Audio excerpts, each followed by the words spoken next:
esta es la respuesta a los jubilados, que la pusieron a Patricia Bullrich a responder a los jubilados.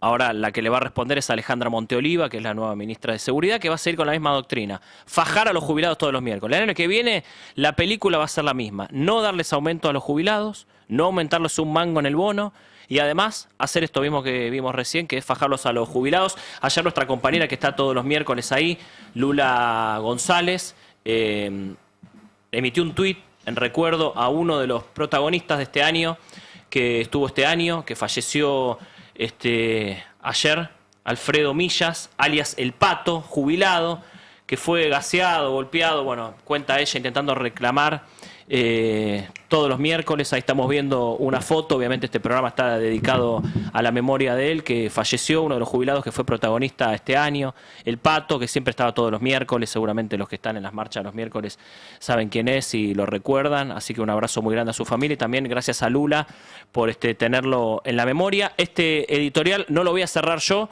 traje un invitado especial para cerrarlo, que se llama Diego Armando Maradona, mira. Mirá si yo no voy a bancar a los jubilados. Mirá este tarado. Yo defiendo a los jubilados. Yo defiendo a los jubilados. ¿Cómo no lo voy a defender? Si nosotros tenemos que ser muy cagones para no defender a los jubilados. ¿Me entendés? ¿Por qué no enojaste, Diego? Porque el estúpido me dice que yo no grito por los jubilados.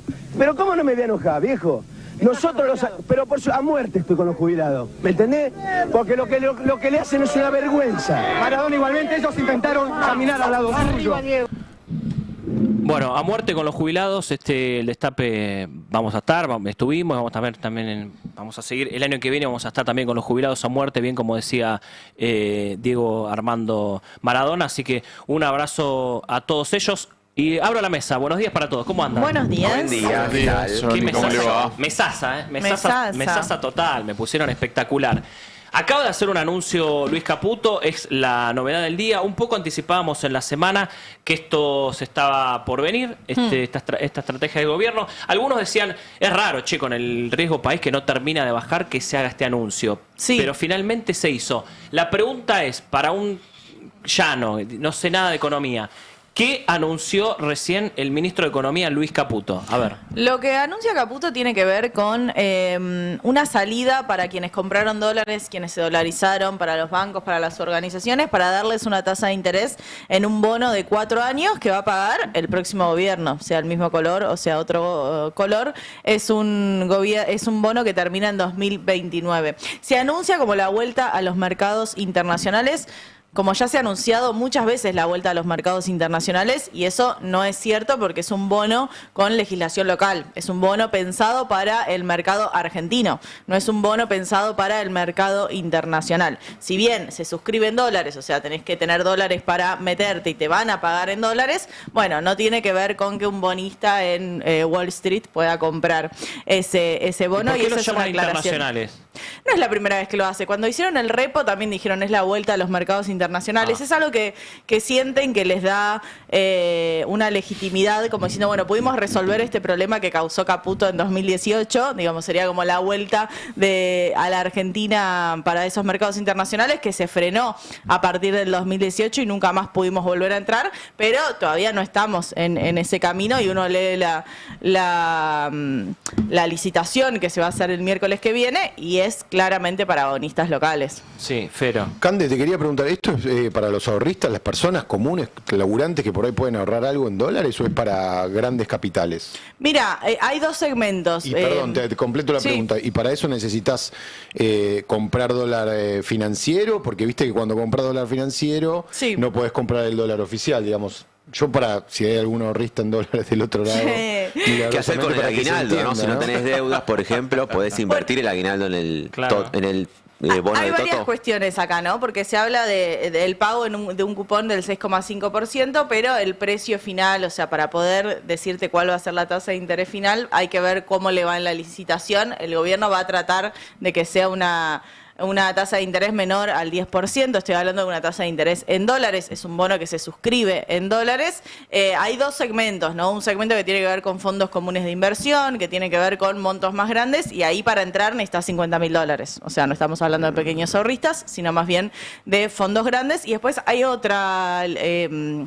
tramo que es para que pueda subirse cualquiera con más de $1.000, digamos, el límite es $1.000. En la placa 4 tenemos el resumen del Ministerio de Economía que dice, justamente habla de estas descripciones de la nueva licitación para el miércoles 10 de diciembre, que habla de este bono en dólares con vencimiento al 30 de noviembre de 2029. No me parece menor el plazo, porque estamos hablando de un plazo que ya confía casi que en una segunda gestión de Javier Milei, ¿no? Está diciendo, bueno, en el 2029 me van a pagar y me van a pagar en dólares con este cupón del 6,5% con pagos semestrales, o sea, cada 6 meses se va a hacer un pago del 6,5% y se termina de pagar lo que metiste en noviembre de 2029. Todo en dólares con legislación argentina. Es clave esta cuestión, que es muy técnica, pero cuando es legislación argentina estamos hablando más bien del mercado nacional. Cuando vos querés que vengan inversores del extranjero, bueno, haces ley Nueva York, porque si hay algún problema, vos querés que el juicio lo tome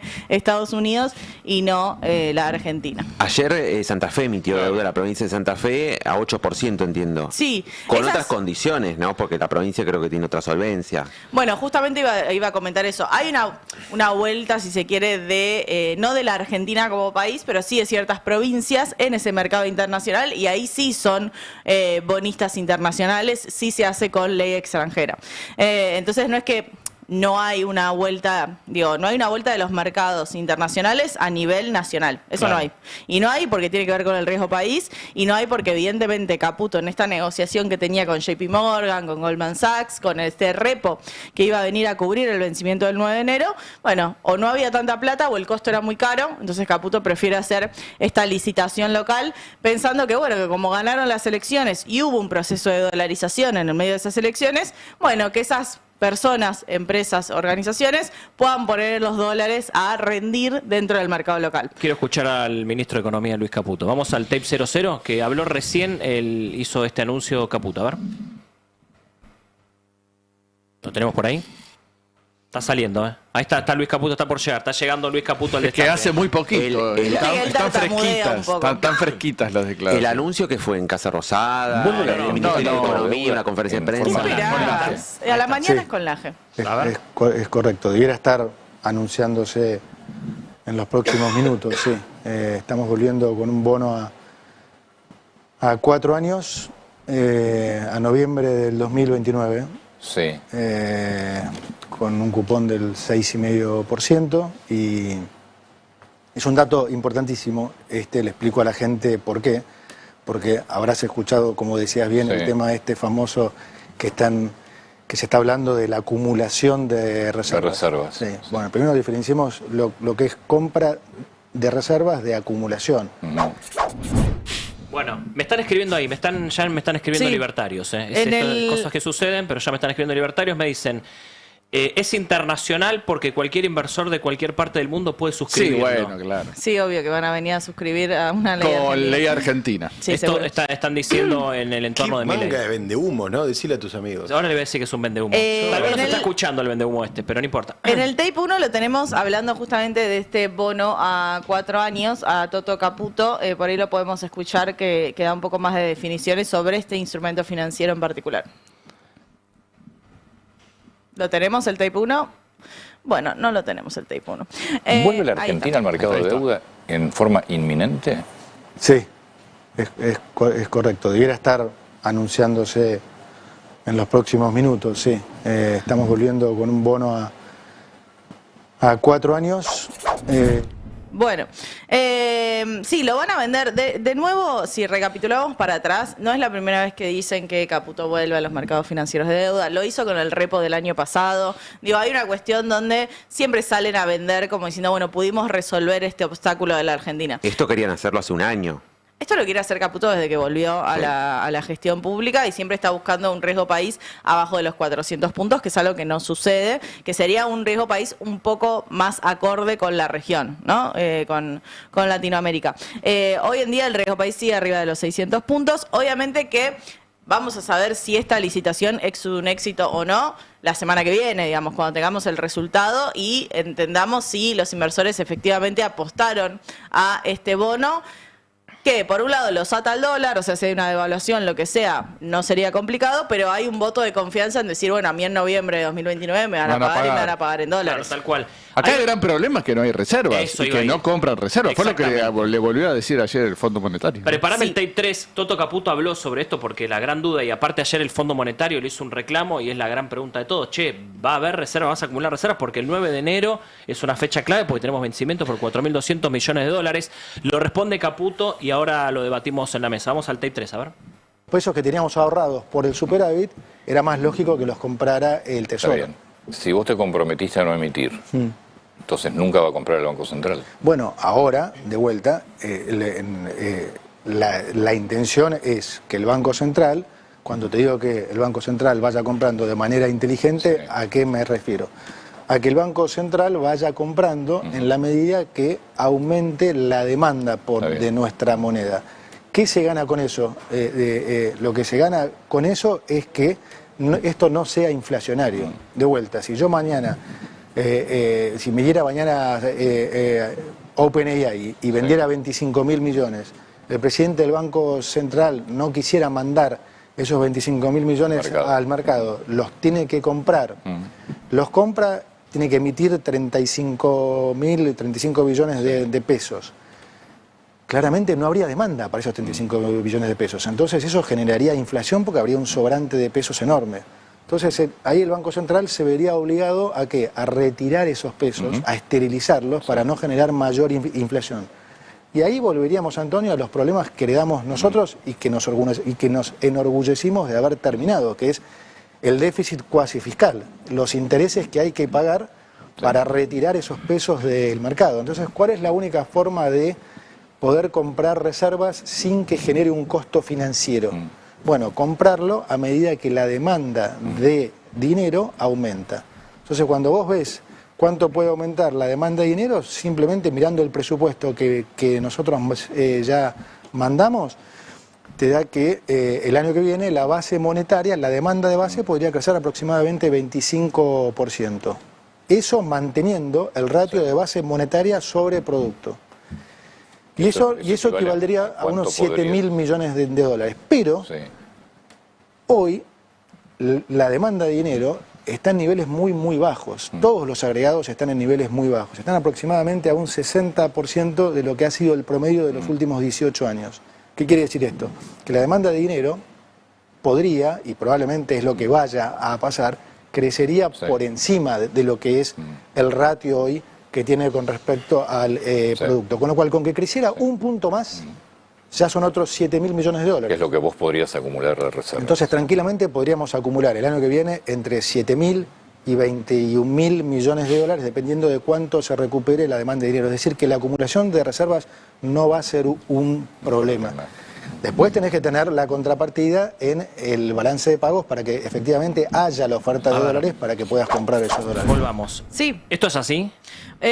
Mira, lo que está diciendo es tratando de justificar por qué no está acumulando justamente reservas después de 2 años donde han pasado muchos dólares por el Banco Central, pero ninguno de esos dólares se han quedado. De hecho, en la placa 1 tenemos este cuadro de reservas netas, justamente con la metodología del Fondo Monetario Internacional, entendiendo un poco dónde estamos parados, ¿no? Que es una situación muy similar a la que estaban las reservas netas a la salida del gobierno de Alberto Fernández, o sea, con la última gestión de Massa. Este cuadro de la consultora 1816 habla de reservas netas en menos de 17.000 millones de dólares, o sea, menos, adelante, o sea, un rojo de 17.235 millones de dólares. Tengamos en cuenta que el Fondo Monetario no cuenta la plata que te dio el fondo, ¿no? O sea, sea, hay 14.500 millones de dólares que nos dio el fondo y el fondo dice, no me puedes contar eso porque yo quiero que vos puedas salir a los mercados de deuda internacional, que puedas pararte sin esa muleta del Fondo Monetario. Entonces justamente saca eso de la ecuación, pero incluso... Digo, el negativo es más grande que el del Fondo Monetario, entonces, bueno, hay un conflicto en relación a esa auditoría. Y ayer habló Julie Kozak es la vocera del FMI, habla todos los jueves, como nosotros somos más de la mitad de la cartera del FMI, siempre hace algún comentario sobre la Argentina, obviamente que trata de ser lo más lavado posible, como para que no tengamos que hablar todos los viernes de ella, pero ayer, lo tenemos en el tape 3, ayer habló de la Argentina y dio en el lenguaje del fondo un mensaje muy claro al equipo económico en relación a qué hacer con las reservas.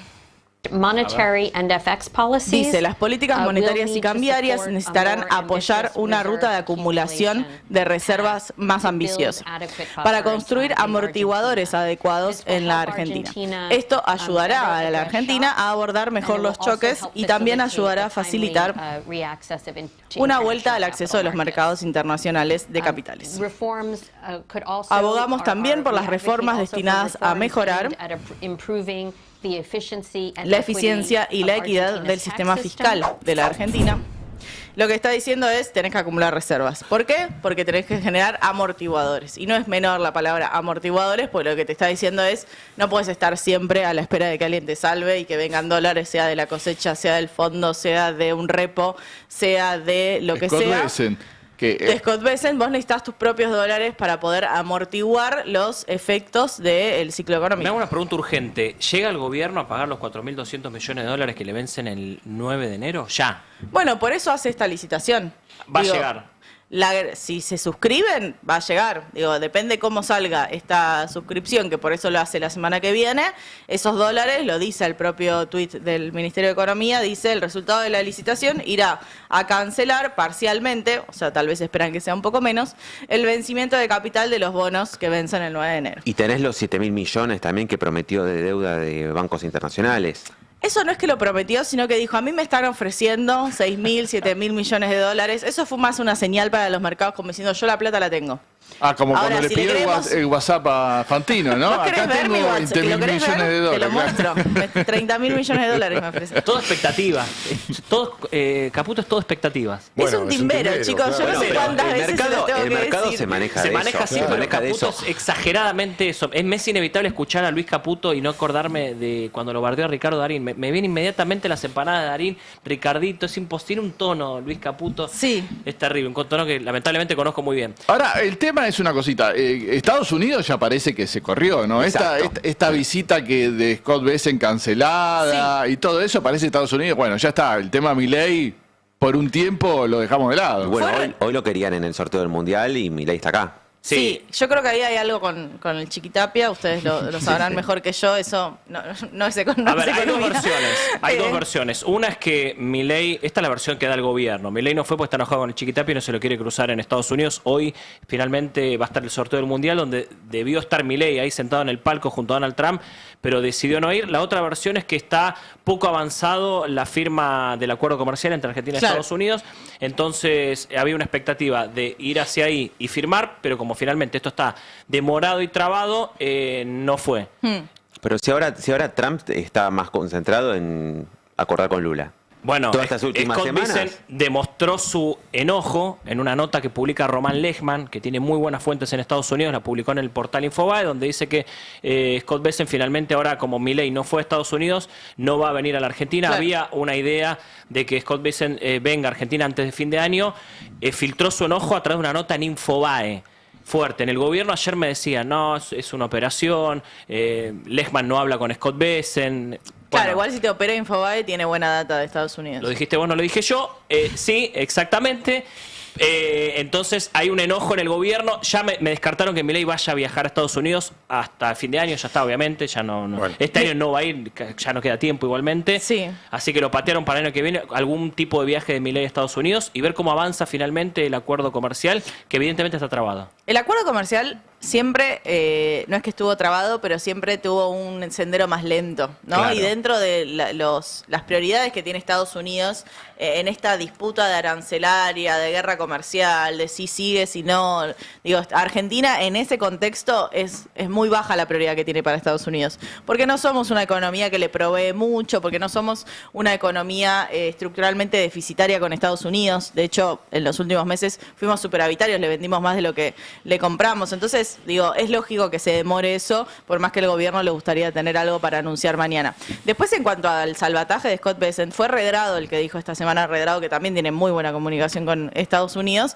que dijo, bueno, miren que Scott Bessent estaba para salvarlos del abismo, pero no está para apoyar este segmento. O sea, está para que no se caigan, pero no está para financiar las vacaciones en Miami. Claro. Entonces, creo que en ese sentido, ayer Julie Kozak, desde el Fondo Monetario Internacional, que obviamente tiene mucho que ver con lo que dice Estados Unidos, le diga, che, tienen que acumular reservas, habla de una tensión que está teniendo nuestro gobierno con Estados Unidos en relación al programa cambiario. Ayer, para distender un poco, se reunieron en el evento que hace AmCham, que es esta asociación de empresas norteamericanas. Se cruzaron ahí Pablo Kirno, el canciller argentino, con Peter Lamelas, el embajador argentino, y Lamelas muy amablemente dijo, Trump me mandó acá no para ayudar a Argentina, sino para ayudar a su amigo Milei. Un poco para distender esta supuesta tensión que hay entre Scott Bessent, Estados Unidos, y Milei, sobre todo producto de esta nota que fue bastante llamativa el otro día en Infobae, donde decía que Scott Bessent, como enojado con que Milei no haya ido, no iba a venir a Buenos Aires finalmente. Lamela todos los días se reúne con algún funcionario, ¿no? Sí, está haciendo las visitas protocolares, dicen. Claro, ya conocí al gabinete el otro día en la jura de Alejandra Montoliva. Es un personaje como todos los embajadores norteamericanos. Un día, ¿sabes qué? Me gustaría una columna con todos los embajadores norteamericanos que tuvo Argentina, que son insólitos todos para mí, sí. Son muy como eléctricos, carismáticos. El otro día yo lo vi en acción a Peter Lamelas en el Salón Blanco, porque bueno, fuimos a cubrir la jura de Alejandra Montoliva.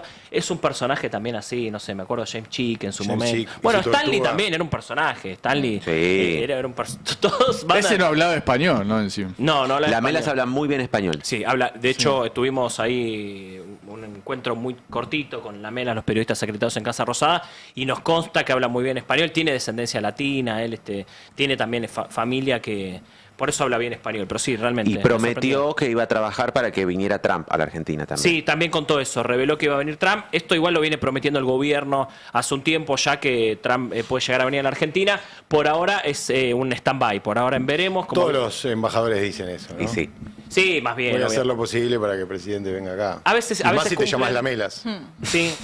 Ojo que en su momento, me acuerdo de Alberto Fernández, se decía, no, va a tener una bilateral en la Casa Blanca, va a tener una bilateral en la Casa Blanca, parecía humo, y lo vimos a Alberto Fernández sentado con Joe Biden en la Casa Blanca, en el Salón Oval. Yo estuve ahí en el Salón Oval, ustedes saben. Muy bien. El único Iguier de la historia que pisó la Casa Blanca. Esto, mensaje para mi viejo. ¿Cómo? Sí. Che, hablaba al principio de la reforma jubilatoria, la reforma previsional, que va a ser el próximo paso del gobierno después de este trimestre. Este trimestre se viene la reforma laboral, la reforma tributaria, y el próximo paso del gobierno el año que viene va a ser la reforma previsional. Es a lo que apunta el gobierno por todo lo que decía al comienzo. Obviamente, esto yo lo vengo contando durante estos 2 años. El plan final del gobierno de Javier Milei es, lo digo entre comillas, sacarse de encima 1/3 de la torta de todas las jubilaciones. O sea, de todas las jubilaciones, de todos los jubilados que hay en Argentina, el gobierno quiere tachar, borrar, quiere dejar de pagar 1/3 de las jubilaciones, con una excusa de que son los que jubiló Cristina en su momento. Esto es lo que dicen en Casa Rosada, en el gobierno. Esto es un proyecto final. Obviamente esto no es para los jubilados de hoy, sino para los jubilados del mañana. Pero el comienzo de toda esta historia, el final de la historia va a ser la reforma previsional. Pero el comienzo de toda esta historia es la reforma laboral. Ahí arranca. A mí, de hecho, ayer, me contaban en Casa Rosada, me decían, el año que viene no va a haber aumento para los jubilados. No va a haber un peso más del bono, va a seguir congelado, y las jubilaciones solo se van a tener a aumentar en base a la inflación, no más. Tal vez en 2027, con la reforma laboral primero y la reforma previsional y encima año electoral, tal vez puede llegar a haber algo. Por ahora no. Bueno, hoy lo que todos estamos tratando de conseguir y ver es la reforma laboral. se empezaron a filtrar algunas cosas en la reforma laboral. Hoy Milei firma el llamado a sesiones extraordinarias que se va a publicar recién en el boletín oficial el martes, y se va a extender la labor en el Congreso, las sesiones extraordinarias, del 10 de diciembre al 30 de diciembre. Va a haber un receso en enero y se va a volver en febrero finalmente durante todo ese mes para intentar ahí aprobar esta reforma laboral, de la que en las últimas horas finalmente sí se empezaron a filtrar algunas cuestiones, ¿no, Alan? Exactamente, ya está en el Destape Web el texto completo, tenemos el anteproyecto completo de 109 páginas, que es muy fuerte en muchos de los puntos. Algunos ya estaban muy anticipados, otros recuperan el espíritu del DNU 70, que fue bloqueado por la justicia, por las presentaciones que hizo la CGT. Me parece que la mayor novedad, por lo menos, y lo que va a afectar a la mayor cantidad de trabajadores, es que le pone un límite claro a la posibilidad de reclamo en la justicia a los monotributistas. Los monotributistas hacia adelante van a tener muy limitada la posibilidad de ir a la justicia y decir, acá había una relación laboral encubierta y por lo tanto voy a reclamar por mis derechos laborales, la antigüedad, los distintos aportes patronales, etcétera, etcétera, etcétera. Veamos la placa 1, está allí lo que es el borrador del proyecto. Establece justamente, en este caso, que se le ponen los límites a la aplicación de la ley. Es decir, si estás bajo una contratación de obra, de servicio, de agencia, vas a estar excluido de la ley de contrato de trabajo. Si sos considerado trabajador independiente con sus colaboradores, vuelve la figura del trabajador independiente con hasta 3 colaboradores, tampoco te corresponde la ley de trabajo. Y si sos trabajador de plataformas digitales,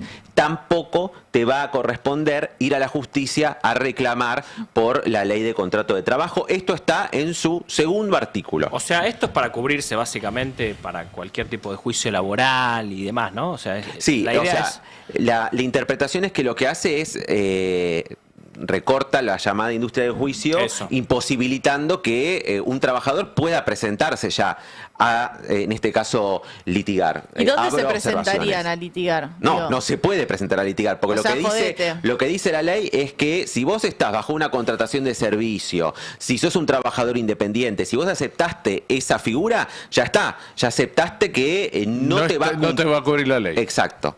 Y lo mismo si sos trabajador de una plataforma digital. Acá dice plataforma digital, pero después hay todo un capítulo para lo que son repartidores. Claro, porque a esto le tienen que dar otro régimen. Está bien, no formas parte de la ley 27742, pero te tienen que dar otro. Habla de una regulación específica para trabajadores de plataformas. Hay todo un capítulo específico para trabajadores, no de plataformas, como dice en este segundo artículo, sino de repartidores. Que me dicen que Uber presionó muy fuerte al gobierno para que no hubiera ningún tipo de regulación, que no hubiera ni siquiera un marco. Y que por eso se excluye y se especifica que es solamente para repartidores. Es decir, te va a incluir Rappi, Pedido Ya, todo eso, pero no a los trabajadores de plataformas, por ejemplo. Está bien esa discriminación, porque uno lee plataformas digitales y dice, bueno, Uber obviamente está incluida. Claro. Vayamos a la placa número 2, que justamente dice, establece mayores límites todavía a los monotributistas. Dice la presunción contenida, o sea, dice cuando se presume que hay un vínculo laboral y por lo tanto se tiene que cumplir esta ley de trabajo. Dice la presunción no será de aplicación cuando medien contrataciones de obra o de servicio, es decir, profundiza lo que decíamos recién. Y dice más abajo también, cuando se emitan recibos o facturas. O sea, que si emitís factura ya estás de alguna manera convalidando. Para una cosa, el monotributo entonces no va a dejar de existir. O sea, no, se va a profundizar. Se va a profundizar, claramente. Por un momento salió un rumor, me acuerdo que Clarín había hecho una nota que hizo mucho ruido, que se iba a eliminar el monotributo. En la Casa Rosada decían, no, eso no es así. Bueno, confirmado. Entonces, el monotributo no se va a eliminar, va a ser esto que estamos escuchando. Insisto, igual, esto es para los nuevos, una vez que se apruebe la reforma laboral, para los nuevos trabajadores que ingresen. Sí. Es un anteproyecto que el gobierno pone a circular ayer a las 10 de la noche, que llegó, ya está en los principales despachos de la CGT, de la UIA, y que se presume que a partir de ahora, o al menos eso esperan en la CGT, haya un compás de negociación que no ha habido hasta ahora, salvo por la presencia de Gerardo Martínez en el Consejo de Mayo, hasta que se presente el texto definitivo, que es el que va a ingresar por mesa de entradas al Congreso Nacional y sea discutido. Y después está la discusión en el Congreso, que probablemente tal vez modifique alguno de estos puntos, ¿no? Y antes también. Porque... ¿Puedo hacer un paréntesis con lo del monotributo? Recién me lo marcaba el Tano también. Hoy Caputo habló del monotributo. No queda tan en claro que no esté incluido en la reforma tributaria, por más que sea contradictorio con la reforma laboral, ¿no? Porque todo lo que planteás tiene que ver con una profundización de la precarización. Exacto. Y para trabajar en plataformas, vos le haces una factura, digamos, Exacto. como no hay mucha vuelta atrás, pero lo tenemos en el tape 7, si no me hago antes. Llega Caputo, Toma agüita, toma agüita. Ahora, en lo que es impositivo se focaliza en dos cosas, en dos o tres cosas. Lo hemos focalizado mucho en sustentar la reforma laboral. Sí. Va a caer muy bien lo que es lo laboral y lo impositivo que hemos mandado, es un cambio fundamental para el país. Ojalá pasen rápido estas reformas porque son realmente un cambio de 180 grados. Está focalizado hoy por hoy más en las personas jurídicas. Pero la reforma tributaria va a ser constante. Nosotros vamos a seguir haciendo cosas. Después va a venir algo con personas humanas. Sí. Y, ¿Que eso como es digo, segunda etapa? Sí, y la formalización es a lo que apuntamos ahora. Porque si además de crecer logramos formalizar, entonces recaudamos bastante más y ahí podemos empezar a sacar nuestros impuestos distorsivos. Tengo una última.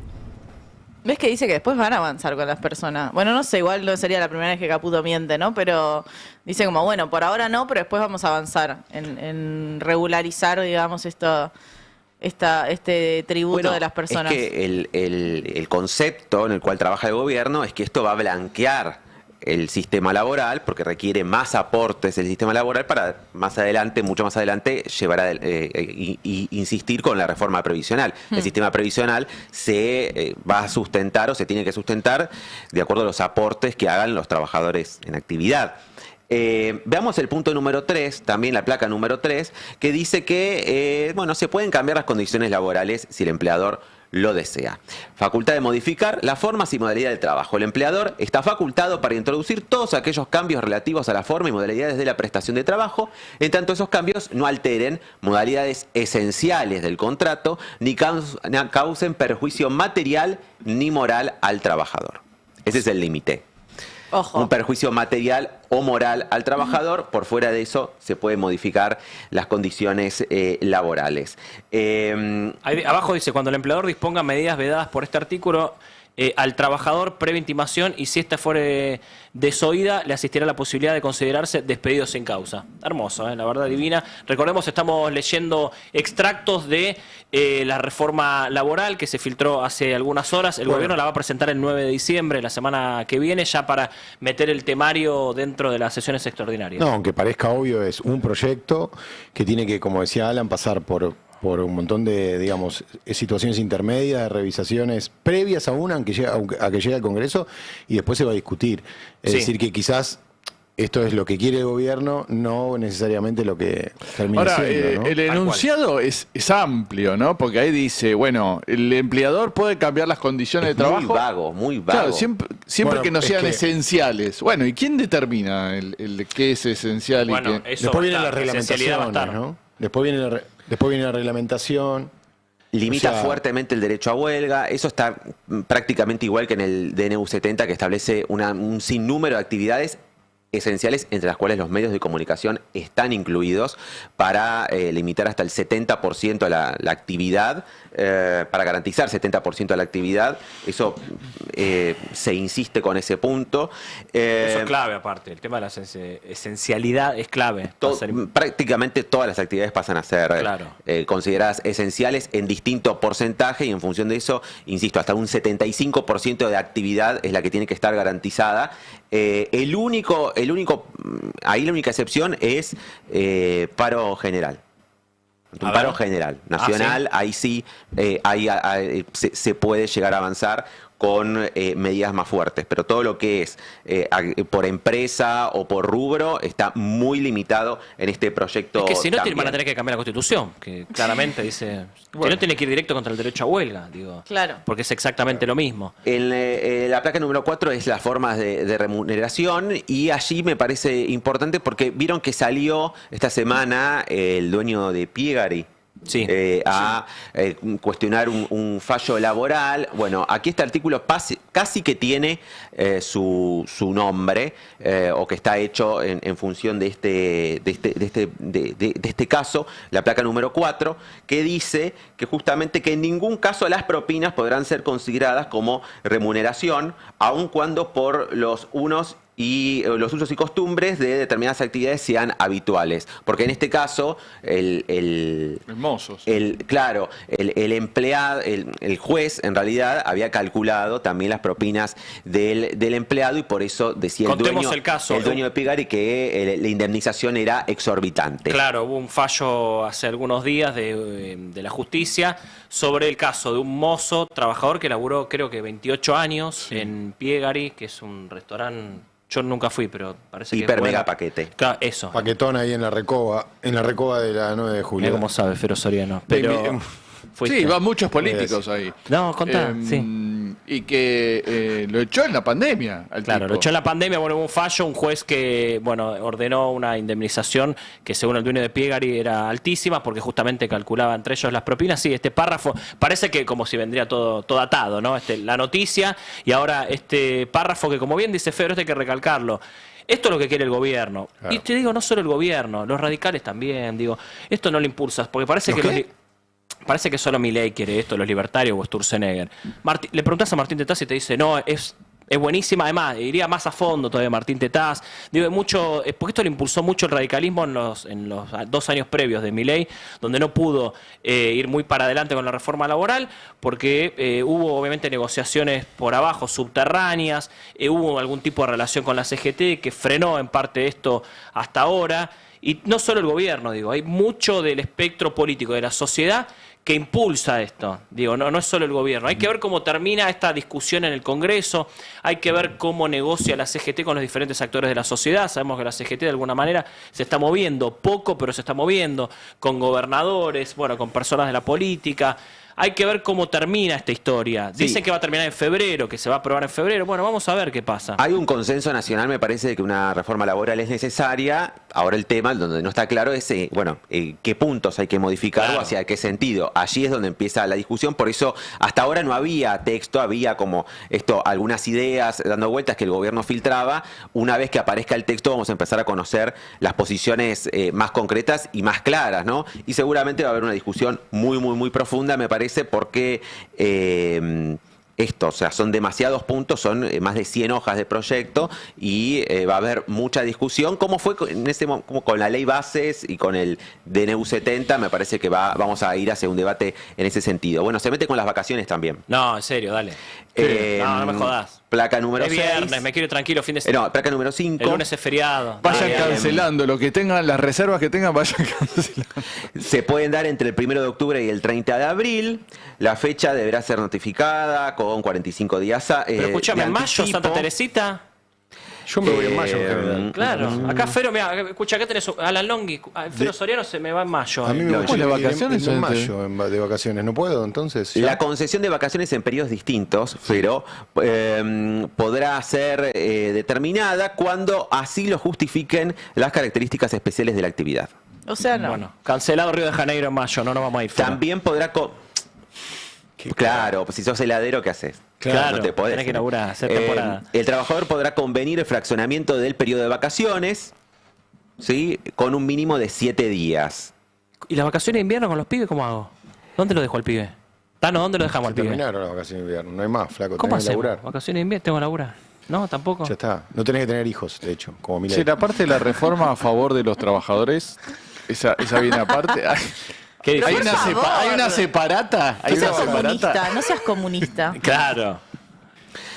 Vayamos con las horas extras. Perdón, esto está todo en el Destape Web publicado por Ana Ya está Longhi. entero. Completo. Está entero el proyecto. Igual no me para quiero amargar el mañana. viernes, no sé si le voy a leer. Me parece que no lo doy clic a Alan Longhi, no tengo. No. Longhi.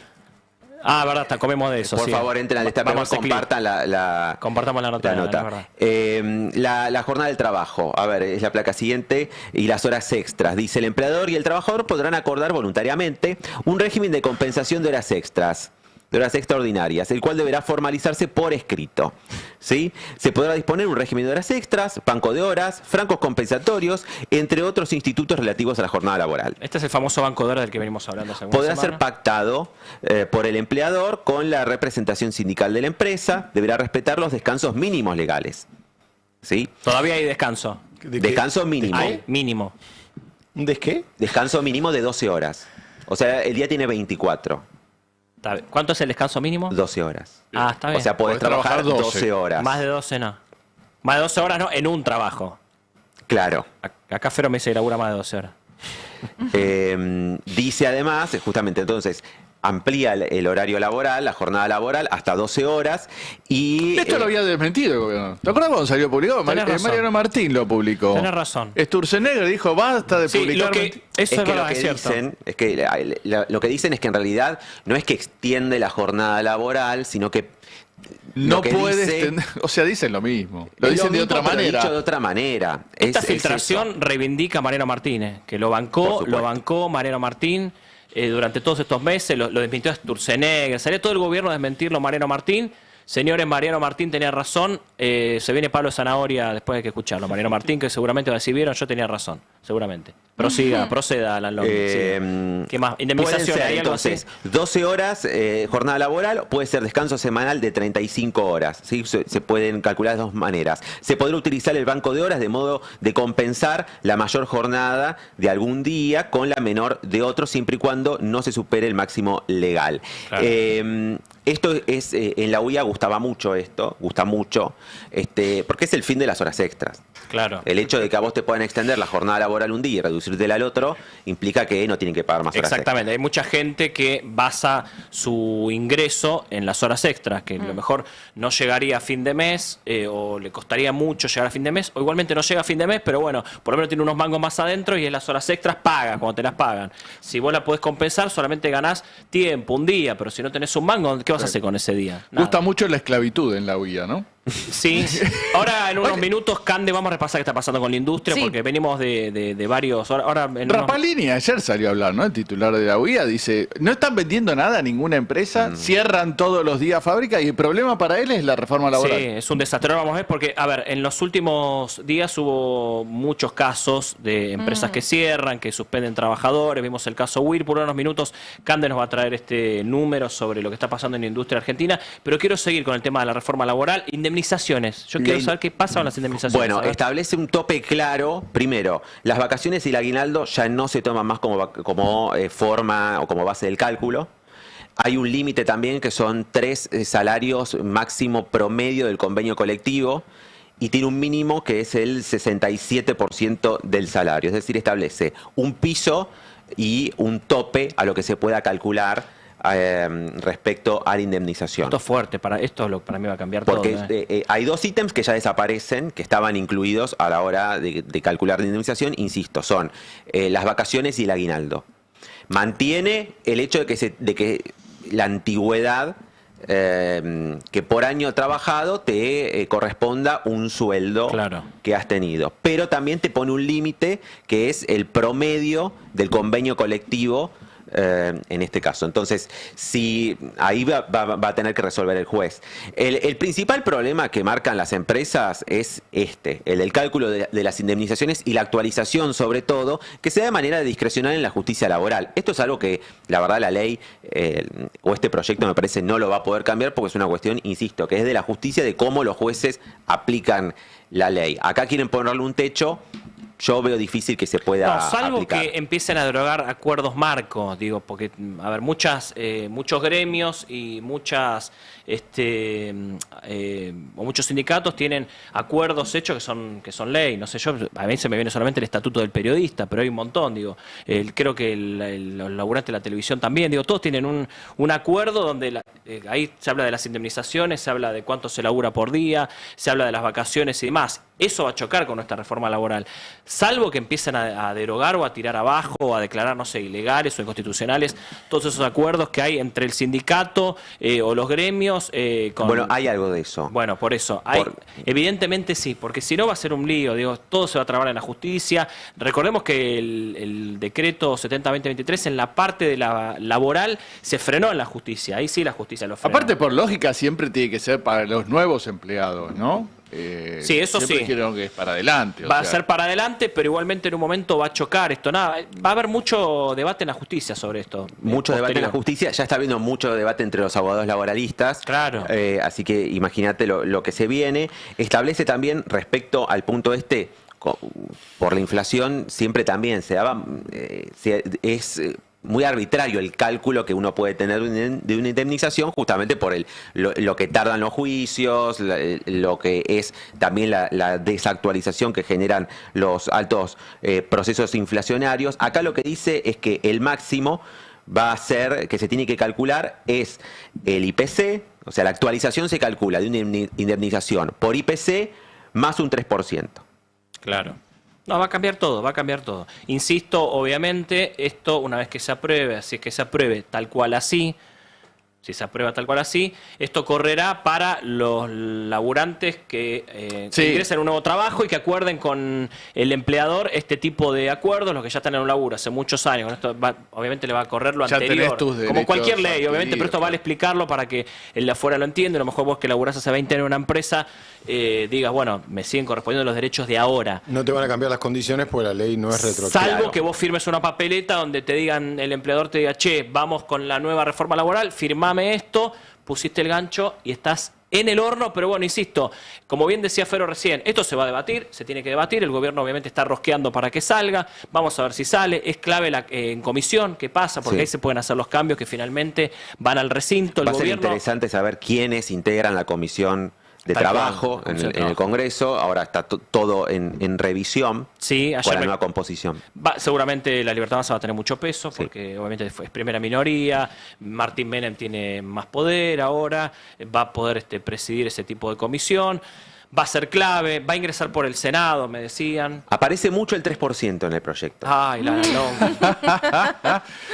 el 3%. ¿Por qué lo decís? Porque se establece que para el cálculo de la indemnización es el IPC más un 3%. Se establece que el fondo de cese laboral, que esto también puede generar mucho ruido en las empresas, porque independientemente de si la empresa despide o no despide, está obligada a todos los meses otorgar un 3% al fondo de cese laboral. Sí, de hecho es algo que se posibilitaba ya desde antes, que las empresas pudieran empezar a formar ese fondo de cese, y las empresas no lo venían haciendo porque es muy costoso en términos financieros destinar el 3% que le pide el gobierno para este fondo. De todas maneras... Ya sabemos en qué despacho se redactó por lo menos parte de la Es reforma. democratizar el 3%. En otro artículo igual, lo que establece es también una merma del 3% de lo que son los aportes y contribuciones existentes, como para emparejar. Veamos la placa 10, porque el fondo de cese laboral es el regreso de las AFJP de alguna manera. Claro. Porque van a ser, acá lo aclara bien, está bien específico, dice, los recursos del fondo de cese laboral estarán constituidos por las contribuciones mensuales y obligatorias que debe efectuar el empleador, los rendimientos, o sea, los intereses obtenidos por las inversiones que se van a dar en el mercado financiero, tiene que cumplir con los términos y condiciones del Ministerio de Economía, y establece también que todo esto tiene que ser administrado o tiene que ser controlado por la UIF. Es decir, insisto, es el regreso de las AFJP en los términos de que van a haber sociedades de bolsa que van a administrar este fondo de manera independiente. ¿Con qué comisiones, no? Y lo que establece también el proyecto de ley es que las empresas no se pueden hacer responsables de lo que pase con ese fondo. Es independiente. Vos después no le podés reclamar a tu empleador porque perdiste plata, porque no se actualizó lo suficiente. Claro. y un largo etcétera. O sea, Yo vuelvo al principio del programa. O sea, vence el fondo ese o hay una crisis financiera y vos te quedaste sin indemnización. Lo que pasaba antes de que se estaticen las jubilaciones, vuelvo, insisto, al principio del programa, sobre esto que es el comienzo, la reforma laboral, y el final de la película, la reforma previsional, que tanto sueña el gobierno. Hablábamos de empresas, hablábamos de industria, hubo mucho ruido esta semana sobre el tema Whirlpool. Recién habló Caputo sobre ese tema, casi minimizando lo que es la industria argentina, básicamente, que genera trabajo no genuino y demás. Pero ¿qué está pasando con la industria, Candelaria? ¿Qué está pasando con las empresas? ¿Qué está pasando con la UIA? ¿Qué está pasando en nuestro país? Con los números, con los laburantes, porque Sí. de ahí está el laburo. Digo, está bien, están discutiendo una reforma laboral, pero ¿va a haber trabajo? ¿La reforma laboral para quién? Si no va a haber trabajadores, ¿para qué querés la reforma laboral? Bueno, ¿qué está pasando? A ver. Hay una cuestión que tiene que ver con un mercado interno muy deprimido, eso obviamente que baja todo lo que tiene que ver con el consumo interno y el mercado interno. Vemos una caída ya de más de 50.000 unidades productivas, o sea, estamos hablando de empresas obviamente de mayor o menor escala, pero saliendo de esos números macro de estos 2 años, bueno, todas las semanas nos enteramos de una gran empresa que cierra, ¿no? Que la semana pasada fue justamente la de Whirlpool, y en el Tape 5 lo tenemos a Toto Caputo hablando justamente de estas políticas industriales y el interés o no que tienen en estas políticas industriales. ¿Lo tenemos ahí? No, es el Tape 5, el de Toto Caputo. Ahí estaba celebrando 60 años y no tenemos precisamente ninguna, no somos una potencia industrial ni tampoco somos un país desarrollado. Entonces, digamos que esas políticas industriales del pasado muy bien no han funcionado. Para nosotros la mejor política industrial es la estabilidad macroeconómica, la baja de impuestos y la baja de regulaciones y la competencia. Esa es la mejor política industrial para la gente, no necesariamente para los empresarios, porque los empresarios siempre van a preferir estar protegidos. Vos me decís, el caso de Whirlpool es un caso exactamente de ese tipo. Se generó durante el 2022 o 2023 con la diferencia de cambio, pero no es un negocio genuino eso. Vos decíamos, se originó ese negocio aprovechando una brecha cambiaria. Eso no tiene nada de política industrial. Recordemos 200 personas en la calle, ¿no? Después del cierre de la planta de Whirlpool en Pilar. En el medio hay seres humanos, hay que contarle al ministro, ¿no? Seres humanos, puestos de trabajo, y acá me parece algo importante porque lo que vemos es una reconversión en el mercado de trabajo, ¿no? Desde la industria al comercio o directamente a la precarización de las aplicaciones. Y acá lo que importa también son las condiciones. No es lo mismo la condición de trabajo de un industrial que tiene de los sueldos promedio más altos de la economía que el sueldo de un comerciante, de alguien que trabaja en el sector de comercio o alguien que trabaja en una de estas aplicaciones y depende cuántas horas trabaja, es el sueldo que tiene. Claro, él dice, es bueno para la gente, no necesariamente para los empresarios. Para la gente que tiene trabajo y que puede comprar el electrodoméstico, más que barato. Ahora va a venir de China más barato que el que lo producen acá. Claro.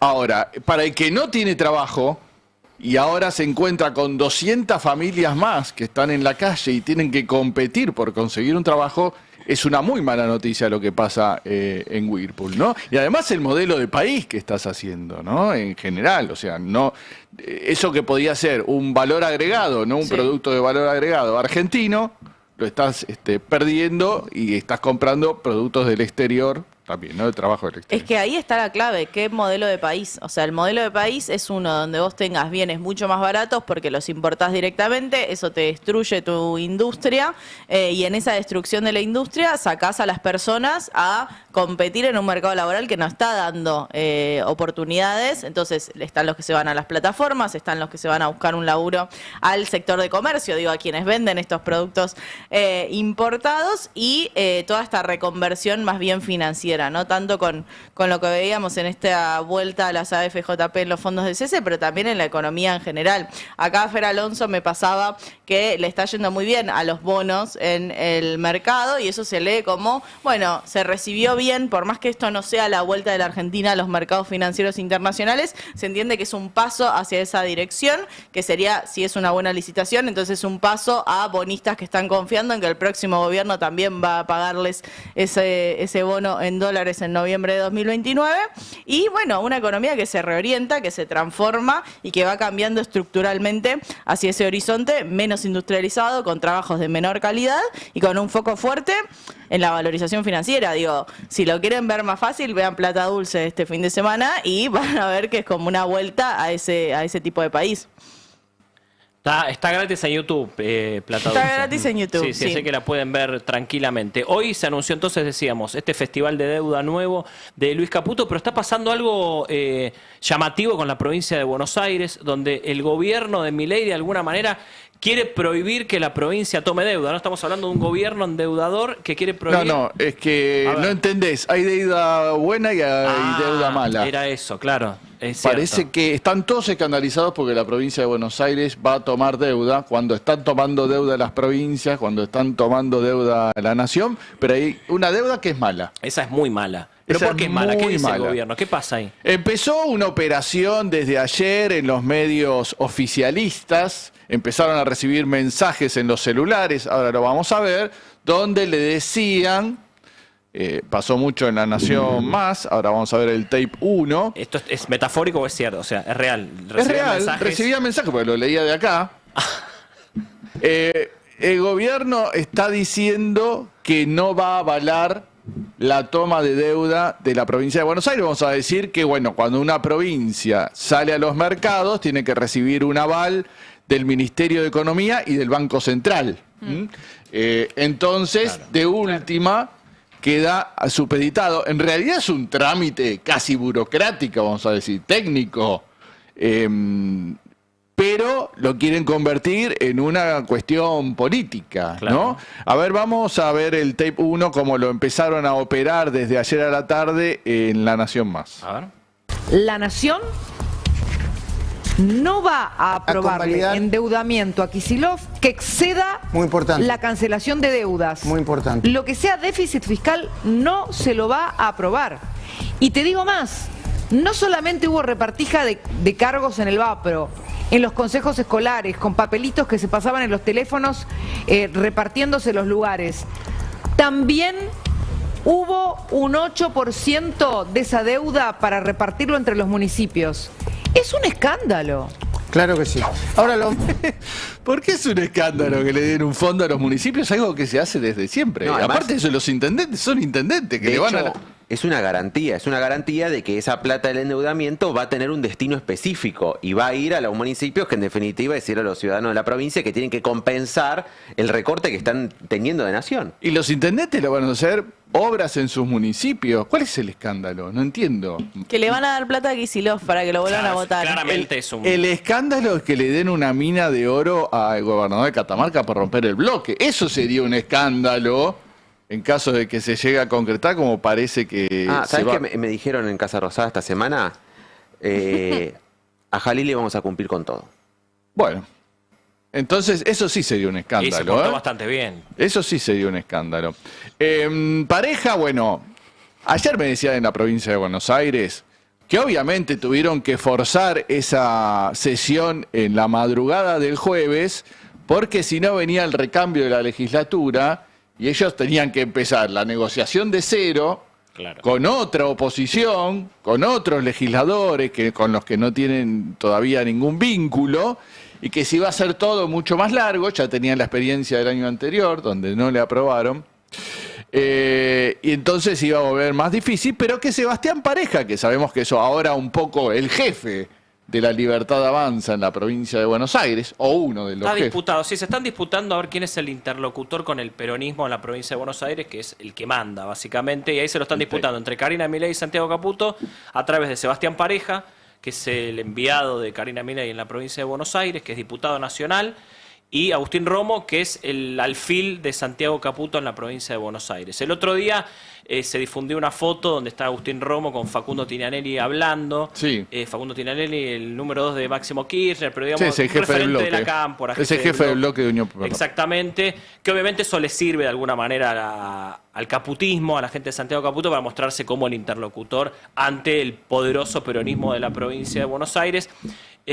Obviamente a Pareja prefiere otra cosa, digo, prefiere ser el negociador. Se está disputando a ver quién negocia en la provincia de Buenos Aires. Claro. Romo tuiteó, ¿no? Ayer estuvo, que Sí. salió Milei a bancarlo además. Tuiteó Romo, eso lo podemos ver en la placa 2, pero lo que me decían acá, ¿no? Obvio que los diputados del bloque de la Libertad Avanza votamos en contra del endeudamiento de Kicillof porque estaba la famosa idea de que el Nene Vera se había levantado y se había quedado en su despacho. Después decía que se había dormido. Dijo que me quedé dormido, dijo. El nene. Al momento de la Y bueno, es un votación, nene. Fue a la madrugada, ¿no?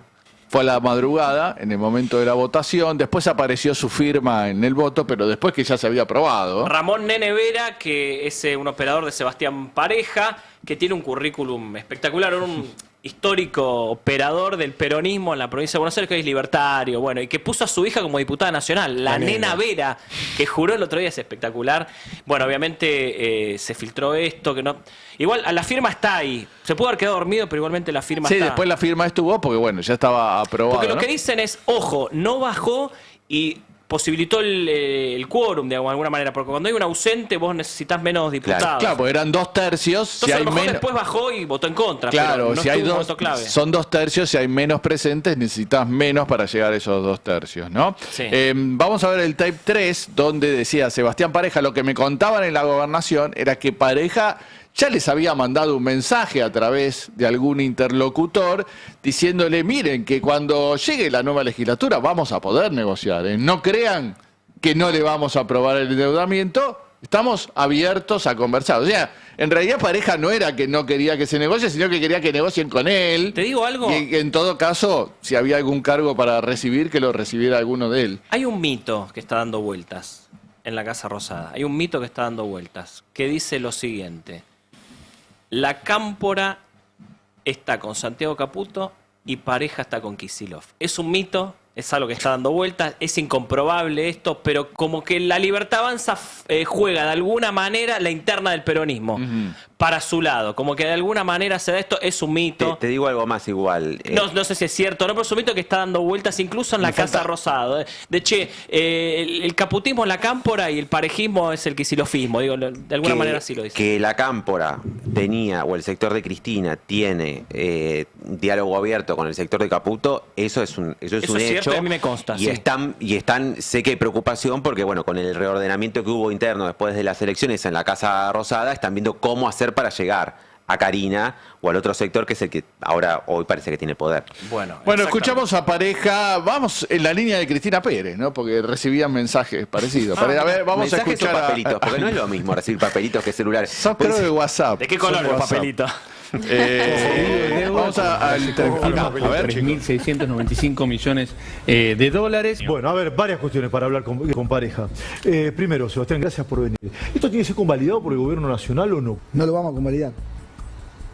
Esto el gobierno nacional no lo va a convalidar bajo mi punto de vista. Sí, lo tiene que convalidar. ¿Lo tiene que convalidar el gobierno nacional? Lo tiene que convalidar, pero no lo va a convalidar. No lo va a convalidar. Nosotros estamos proponiendo, en virtud de lo que está sucediendo en el país, un cambio de era. Y en ese cambio de era estamos poniendo reglas claras sobre la mesa. Hay que trabajar de cara a la gente y trabajar con el reglamento. ¿El gobierno nacional no lo va a convalidar el presidente Milei? Por supuesto. Es un cambio de era donde la provincia de Buenos Aires no se puede endeudar, pero nosotros sí, y el resto de las provincias sí. Vamos a... Me escribe un libertario, me dice, no, lo que pasa es que está tomando deuda para generar Claro, déficit fiscal. claro, es la bueno. excusa que ponen en el gobierno. Lo que dicen es que está tomando deuda por encima de las necesidades. Yo hablaba ayer con la gobernación. Está determinado, aparte, en el pedido de endeudamiento, para qué es cada cosa. Casi 2.000 millones de dólares son para cubrir los vencimientos de este año y del que viene. Supuestamente entonces ahí no había problemas con esos 2.000 millones de dólares. Pero aparte que Nación pague la deuda que tiene con Provincia de Buenos Aires. Claro. Pues se habla de todo, bueno, pero no se habla de la deuda que tiene Nación con la Provincia de Buenos Aires. Sí. Bueno, antes de llegar a eso te digo, son casi 2.000 millones de dólares para cubrir los vencimientos de este año que viene. Ahí supuestamente se lo firmarían. Después hay 1.045 millones de dólares, que lo que me decían en la provincia es, nosotros quisimos aprobar esto el año pasado. No lo aprobó la legislatura, ni el presupuesto ni el endeudamiento. Entonces, para cubrir los vencimientos de 2025, tuvimos que usar de nuestros recursos que la provincia tenía ahorrada para, siempre se tiene algo para cubrir cualquier contingencia que pudiera... La provincia es es la tercera parte del Producto Bruto Interno del país. Claro. La provincia de Buenos Aires.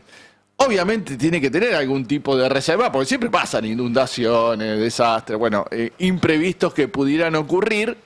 Y entonces hay 1.045 millones de dólares que están en este proyecto, que están dispuestos, están presentados para cubrir eso que se pagó durante el 2025. Claro. O sea, que la provincia recupere esos fondos extra, su colchón, lo que pudo ahorrar en estos años, para de nuevo tenerlo previsto para cualquier contingencia. Entonces estaríamos hablando de 2.000. Más 1.000 de estos ya están hablando de los 3.000 millones de dólares. Los otros 685 que quedan son distintos tipos. Unos son para hacer obras de autopistas Buenos Aires, otros para hacer inversión en energía. Y después está lo que estamos diciendo, el fondo de los municipios. Es el 8% del endeudamiento va a los municipios. Claro, tal cual. Ahí tenés más o menos los 3.685 millones de dólares, que es lo que está pidiendo Kicillof. Creo que hoy habló Caputo, no sé si podemos... habló sobre el tema Provincia de Buenos Aires, lo tenemos en el tape número 4, vayan preparándolo. Luis Caputo habló sobre este tema, sobre el endeudamiento de la Provincia de Buenos Aires, y dijo esto que vas a escuchar ahora, mira. Importantes. La provincia de Buenos Aires aprobó endeudarse por algo así 3.500 millones de dólares. Entre ellos, partes para refinanciar deuda, partes para gastos corrientes. Ahora, en la Argentina, cada provincia cuando se endeuda tiene que tener autorización de la Nación. Sí. ¿Le van a dar autorización? Bueno, hay un tema importante y que hay una ley, la ley de responsabilidad fiscal, que viene desde el 2004. Las provincias se comprometen a no tomar deuda siempre y cuando los gastos corrientes superen la inflación. Buenos Aires no está cumpliendo con esa regla, por lo tanto, técnicamente, lo que es deuda nueva, hoy no debiera estar sujeta a aprobación porque no está cumpliendo con la ley de responsabilidad fiscal. De vuelta, hoy está aumentando los gastos corrientes por encima de la inflación. Entonces eso es un tema que el secretario de Hacienda ha venido repitiéndole a las provincias desde hace varios meses, Carlos Buberman, que las provincias tienen que acomodarse a esto. Pero tocas un tema clave, que es eso sí es para nueva deuda. Y este es uno de los problemas cuando hablamos del costo argentino. El costo argentino está mucho más concentrado hoy en lo que es municipios y provincias que en lo que es nación. Nosotros no hemos hecho otra cosa que bajar impuestos y estabilizar la macro. Eso ayuda a bajar el costo argentino. Ahora, tenemos que lograr que provincias y sobre todo intendencias dejen de cobrar tasas absurdas por prestaciones que no existen.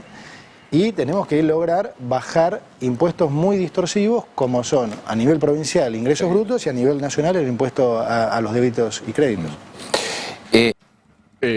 Bueno, a ver, le han cortado montones de recursos a las provincias. Vos decías, la provincia de Buenos Aires está reclamando 13 billones con B larga de pesos.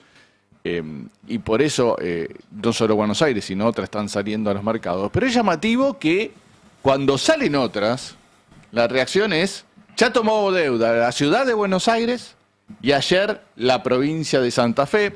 Y vemos en la placa 5 la reacción de Milei, que no se sabe bien para qué toman deuda. Tanto la ciudad de Buenos Aires como Santa Fe dicen, bueno, vamos a... Tiene un presupuesto enorme. Bueno, mirá la reacción de Milei en este caso. Felicitaciones, Jorge Macri, por este logro, lo cual es un anticipo cierto, ya que los mercados miran al futuro de que la Argentina grande y próspera por la que trabajamos, viva la libertad. Sí, o sea, cuando toma deuda la ciudad de Buenos Aires, es un motivo de celebración.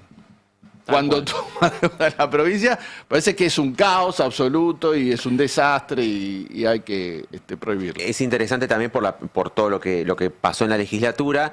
Comentaban también, este tema fue también motivo de presión de La Libertad Avanza al PRO de la provincia de Buenos Aires y lo que me decían es, claro, La Libertad Avanza empezó a presionar y empezó justamente con este argumento de que no iban a votar absolutamente nada, una vez que ya también estaban asegurados los votos del PRO y del radicalismo que iban a acompañar. Después hubo tanta presión desde La Libertad Avanza al PRO que el PRO tuvo que salir con esta posición intermedia de decir, nosotros acompañamos el rollover de la deuda, pero el nuevo endeudamiento no. Y eso también generó un empantamiento en lo que era el tratamiento de la ley, que era inminente, esto que fue el miércoles durante el día. Hay deuda buena y deuda mala. Evidentemente hay un trasfondo político, claramente. La idea de Milei es dañar a Axel Kicillof, y ahora que está de buena Javier Milei con Jorge Macri, sale a celebrarle la toma de deuda de la ciudad de Buenos Aires. Sí, pero es plenamente político, digo, no hay otra explicación. No sé, por más que digan que sí, que es para tomar déficit y demás. Sí, vos sabés que hace unos días Carlos Bianco, cuando dio esa conferencia de prensa con el tema Santilli, esto de que le estaba pidiendo una reunión y lo estaban dejando afuera a la provincia de Buenos Aires de todo el diálogo y de toda la reunión,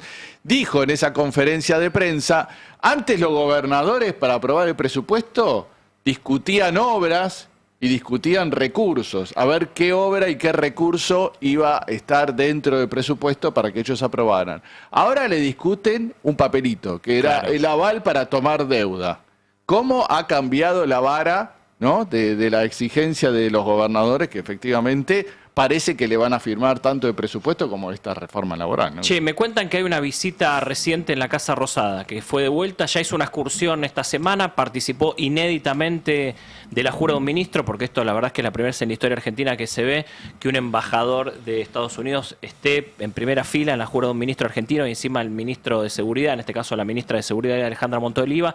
Estoy hablando de Peter Lamelas, que es el embajador en Estados Unidos, que volvió a la Casa Rosada hoy y se volvió a juntar con parte del gabinete. Tenemos la foto ahí, estuvo con Manuel Adorni, el jefe de gabinete, estuvieron en su despacho, otra vez, segunda vez que está Lamelas en la Casa Rosada.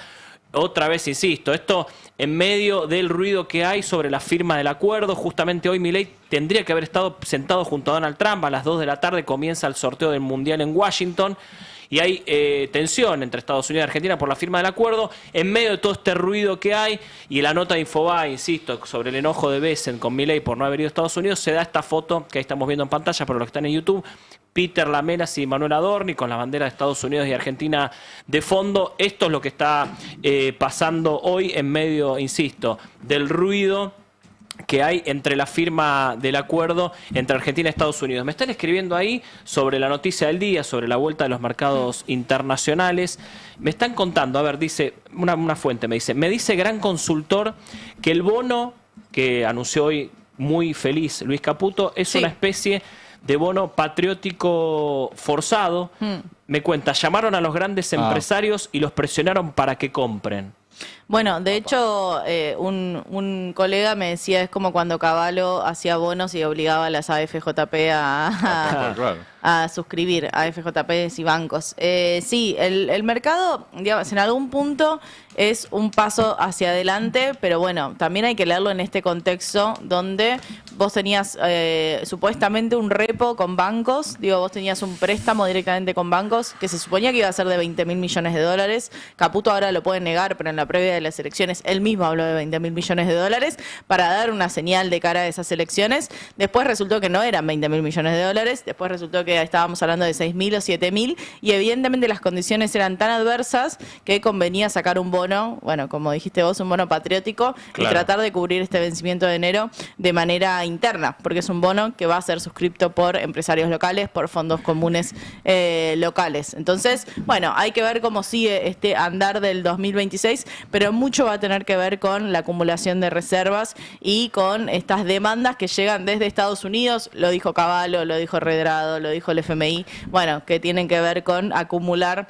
verdes en el central. Esta semana fue noticia la jura de diputados, el ingreso de diputados, la nueva Cámara de Diputados que va a tener nuestra República Argentina. Juró Tronco, por ejemplo. Tronco se convirtió en diputado nacional. Estoy hablando del socio de Fantino. Patriótico lo de Tronco. Qué orgullo. Virginia Gallardo. Y hubo novedades sobre los que ingresaron. Pero queremos despedir hoy a alguien que se va nefasto. Yo creo que debe estar entre los 3 peores diputados de la Vuelta a la Democracia. No sé si ahora... Adjetiva por tu cuenta, viejo. Yo voy a hablar por mí. Un tipo nefasto. Me puse contento de que no forme más de este Congreso. Ojalá no vuelva a ser nunca más diputado ni senador. Seguramente va a ser funcionario, porque seguramente lo van a designar en algún lugar. Lamentablemente. Yo, la verdad, brindaría el día que se retire de la política. Pero por ahora se retira del Congreso. Cumplió su día final en nuestro Congreso Nacional y estoy hablando de Fernando Iglesias. Sí, señor, Johnny, porque... lo despedimos. Lo vamos a despedir. Este es el momento en el que yo me hago detestar por nuestra audiencia. Es porque, un homenaje esto. Porque vengo a traerles momentos pletóricos, antológicos. Tipo encantador. De un tipo encantador, justamente, Sibeira, como el profesor de vóley y periodista deportivo y también ex legislador y antiperonista. Top 3 de antiperonistas. Insulta a todo el mundo en las redes. Le contesté una vez un tuit con una foto, una vez, y me bloqueó. Bueno. Algo habrás hecho, Sibeira. Seguramente algo hiciste. Ahí estamos viendo en pantalla, para quienes nos están acompañando en YouTube y todavía no me están puteando, que es el tuit de hace un par de días de Fernando Iglesias.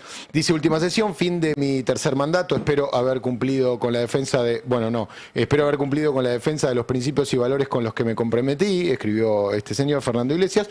Perdón por los errores. Se hace lo que se puede y lo que no se deja a los que vienen. Y acompañó eso con una foto. Realmente no quiero hablar del escuerpes, ¿no? Cambio que te tengo al lado. Pero la foto es increíble, maestro. Sacate una foto como la gente. Sí. Es una foto ahí, bueno, le falta que le caiga la baba por una comisura.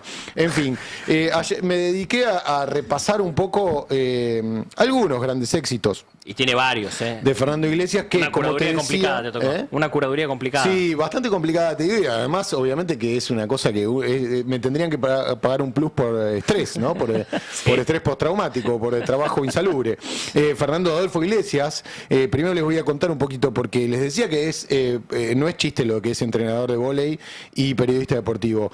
Está bien, tener la tecnicatura en periodismo deportivo al lado de lo que las carencias por ahí de Karen Reijar o de algún otro diputado, bueno, es como un máster en la Sorbona. Pero en realidad, bueno, es bachiller de la Escuela Normal de Avellaneda, tengo el disgusto de compartir ciudad con él, y fue no sé si ustedes sabían, durante los 90 trabajó profesionalmente como entrenador de vóley en Italia, muchos años. Mirá, bien. Después volvió, se hizo periodista, estudió en Deportea 3 años, y a partir de ahí empezó como toda este derrotero antiperonista que lo puso en un lugar.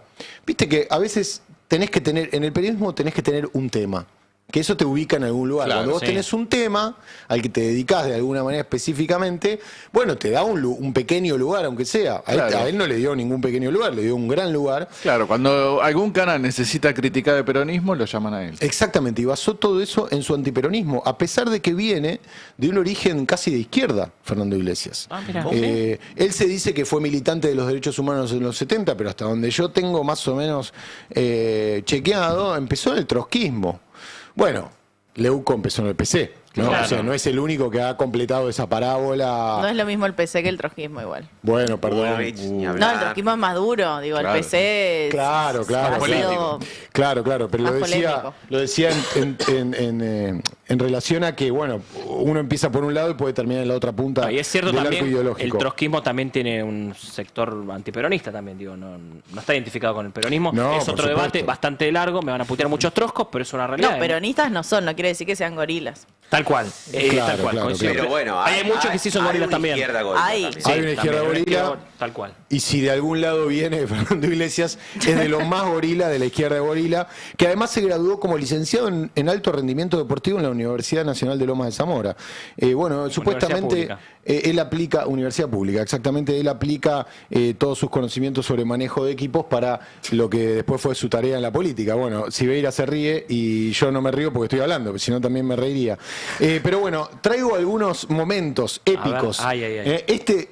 Voy a arrancar con este porque me parece, no sé si el mejor, pero es insólito.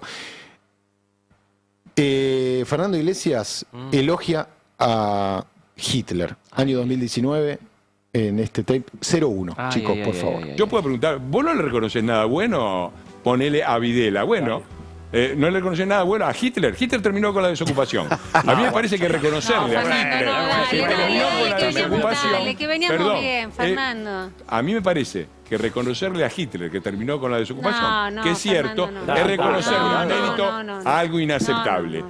Cambiando, porque por supuesto no digo que el peronismo sea igual a Hitler, ni digo que el mecanismo de no le reconoces nada tiene esa trampa. Dejé de escuchar, perdón. Sí, te sacaste los auriculares. Dejé de escuchar, no sé qué dijo. Esto era cuento de que Jairo Straquia le preguntaba si no podía reconocer algo bueno en el peronismo. Y entonces él salió con esta comparación. Prefiero elogiar a Hitler antes que a Perón. Es una cosa impresionante.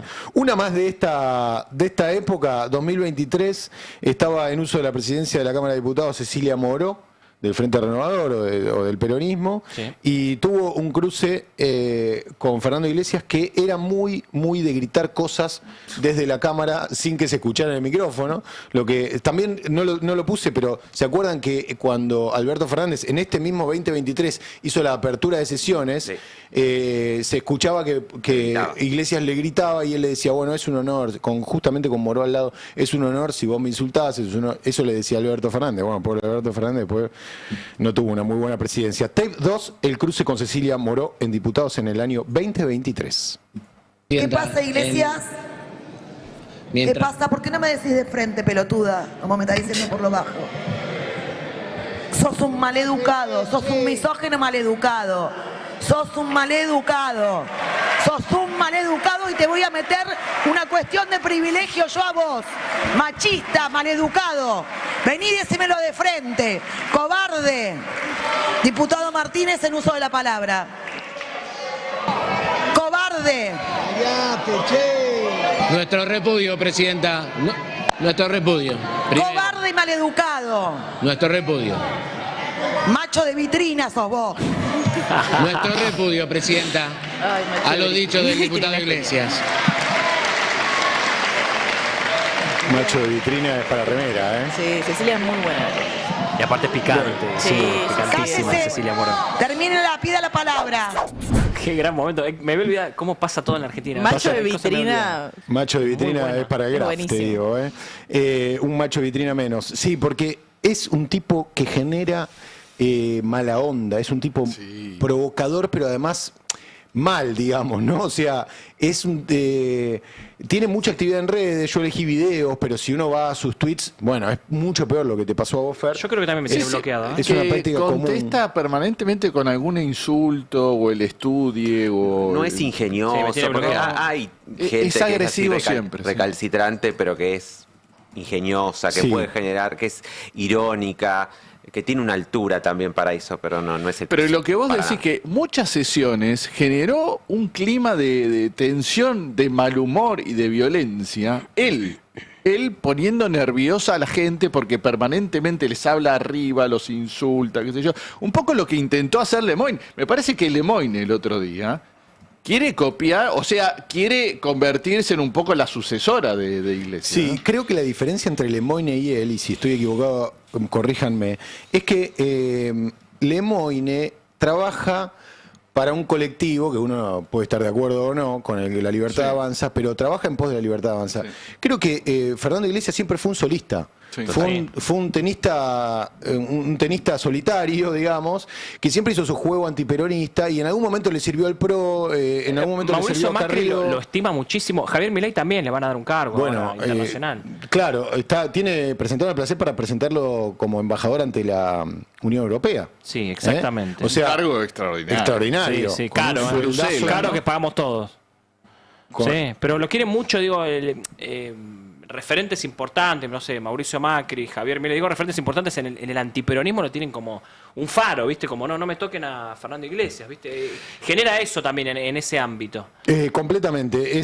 Pero bueno, yo creo que siempre lo han usado más que nada para eso, ¿no? Para embarrar la cancha, para generar conversación, porque en realidad el aporte que ha hecho a Iglesias a la legislación argentina es nulo. No hizo nada. Por eso digo, celebro que no estemos en el Congreso. ¿Alguien recuerda algún proyecto, alguna intervención Nada. realmente republicana y constructiva de Fernando Iglesias? No. Jamás. Todo lo que recordamos es trash, es basura.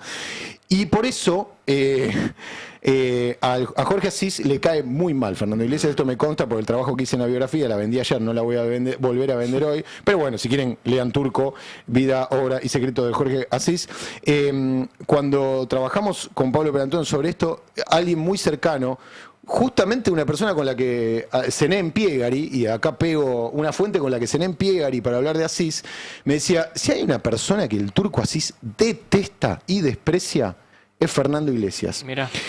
Y esto pasaba en marzo de 2017, todavía con el gobierno de Macri en alza, en la mesa de Mirta Legrand, que es una mesa donde suceden muchas cosas. Bueno, también pasaba esto, tape 3. La economía está empezando a repuntar y todos los valores hoy empiezan a indicar positivo. Por eso la desesperación de cierta gente. Y me preocupa mucho que contagien a personas que pueden haber pasado un año difícil, porque fue un año difícil. Hay gente seria que te está escuchando, hermano.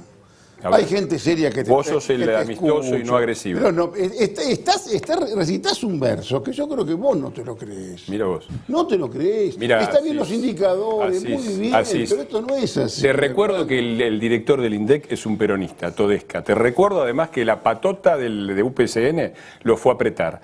Y que los datos que da son perfectamente confiables. Yo a vos te he escuchado por televisión hablar horas y horas, nunca te he escuchado en la vida decir una Y cifra. yo te veo cada vez con más influencia de Artemio López. Vos sos el Artemio del macrismo. Igualito. Igual. Lo mismo. Las mismas cosas con lo que le descalificás al otro las hacía Artemio.